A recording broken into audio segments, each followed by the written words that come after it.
की है बताई का चलता देख बुआ पाके लाती हमके ना बतावेलो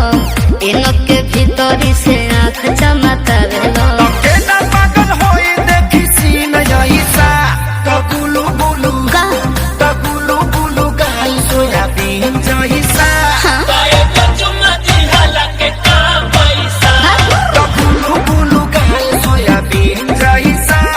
आए को चुमले हाला के कम पैसा फीस बोल फीस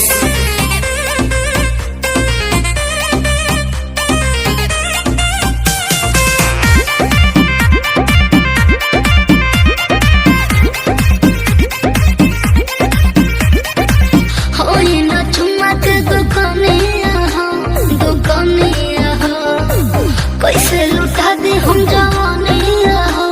जवानिया हो सौदा कला हो गई अब तो 18 हो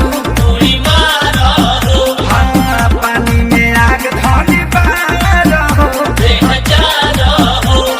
मन करेला खाली नमकीन जैसा तो गुलू गुलू क्या तो गुलू गुलू गाय सोयाबीन जैसा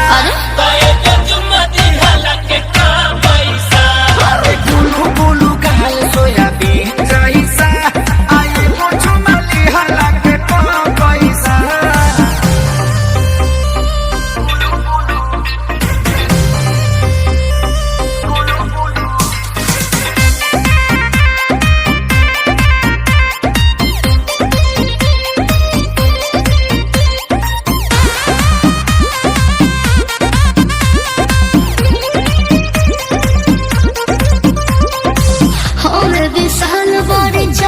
बड़ी चाल हो मिस दिल गाल जैसे आलू हो वो हमारे भाई हो हाँ सेवा में हाजिर बाखे सारी हो प्यारी हो हम तो कुंवारी तू कुंवारी हो अरे खोस लगा जात के तू पीन जैसा आ गुलू गुलू गाल सोयाबीन जैसा गुलू गुलू गाल सोयाबीन जैसा आए को चुमली हाला के कम पैसा बता दो टेंशन होता